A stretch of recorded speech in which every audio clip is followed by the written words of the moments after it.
नमस्कार, आप देखना शुरू कर चुके हैं आई इंडिया और मैं हूं डॉक्टर पंकज सिंह गौर।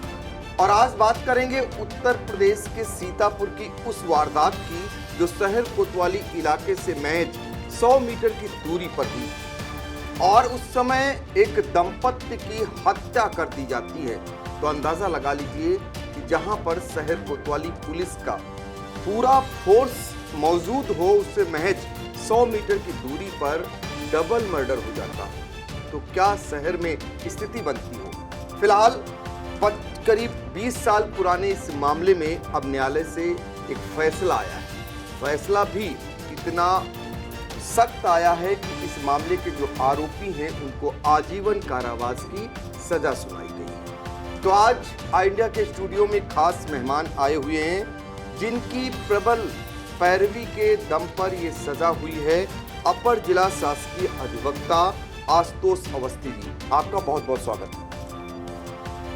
आशुतोष जी, जानना चाहेंगे सीतापुर शहर कोतवाली से महज 100 मीटर की दूरी पर वो कौन सा मोहल्ला होता है जहां पर एक दंपत्ति की हत्या कर दी जाती है और उसके बाद अब किस कोर्ट से आजीवन कारावास की दोषियों को सजा सुनाई गई।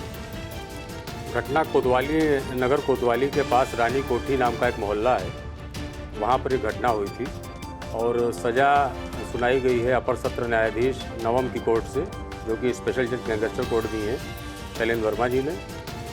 तो घटना जो है रानी कोठी मोहल्ले में हुई थी, जो नगर कोतवाली से मात्र 100 मीटर की दूर पर मोहल्ला है, बिल्कुल सामने ही है नगर कोतवाली। बिल्कुल, तो समझ सकते हैं कि शहर कोतवाली से महज 100 मीटर की दूरी पर रानी कोठी मोहल्ला है और वो भी जिनकी हत्या हुई थी वो काफी चर्चित नाम थे।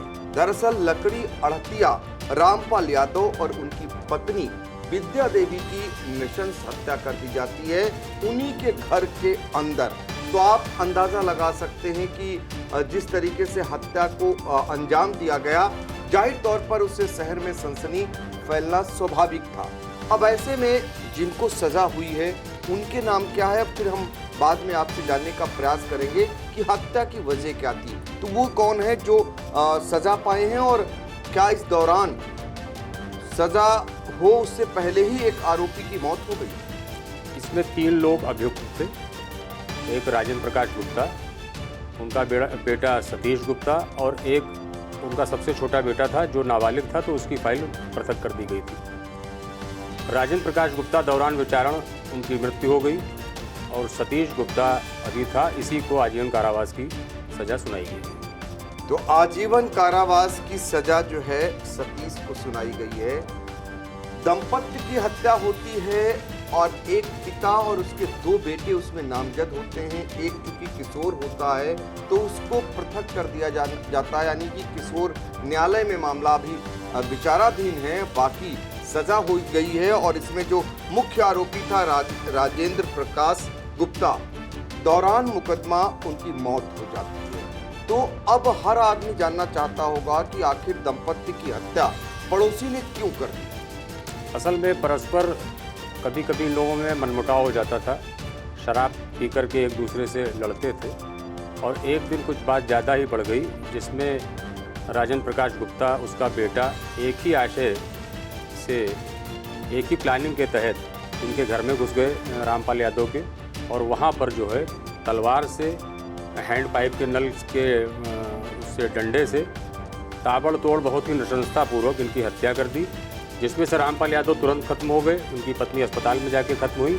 और साथ में रामपाल यादव की लड़की सरिता ये भी घायल हुई और उनके 3 भाई भी इसमें घायल हुए बहुत बुरी तरीके से। इन्हीं की सबकी विटनेस पर केस को मजबूती मिली और इसको राजेंद्र प्रकाश गुप्ता दौरान विचारण जो कि खत्म हो गया और सतीश गुप्ता को जो है सजा आजीवन कारावास की गई। तो जरा सोचिए कि शराब के नशे में पड़ोसी से अक्सर कहासुनी हो जाती थी और कहासुनी इतनी बड़ी हो गई कि एक परिवार पर जानलेवा हमला बोला जाता है और उसमें रामपाल यादव की तत्काल मौत यानी घटनास्थल पर ही हो जाती है, जबकि उनकी जो पत्नी है विद्या देवी, वो इलाज के दौरान उनकी मौत होती है और भी उनके परिवार के सदस्य घायल हो जाते हैं, जिसमें जो वादनी है इस मुकदमे की, जो सरिता देवी यानी बेटी मृतक की, वो भी घायल हो जाती है।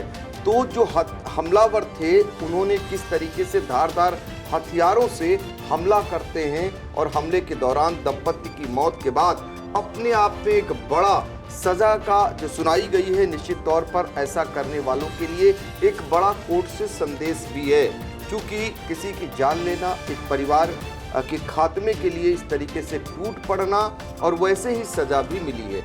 ये सजा प्रबल पैरोकारी के चलते आजीवन कारावास की सजा जो न्यायाधीश हैं शैलेंद्र वर्मा के द्वारा सुनाई गई है। इसमें 25,000 रुपये का जुर्माना भी लगाया गया है। हालांकि 2005 का ये मामला था और अब इसमें फैसला आया है, तो निश्चित तौर पर ये ऐसा करने वालों के लिए भी एक संदेश है कानून की तरफ से कि इस तरीके का अगर उल्लंघन करते हैं तो आपको ऐसे ही बड़ी सजा के लिए तैयार भी रहना पड़ेगा।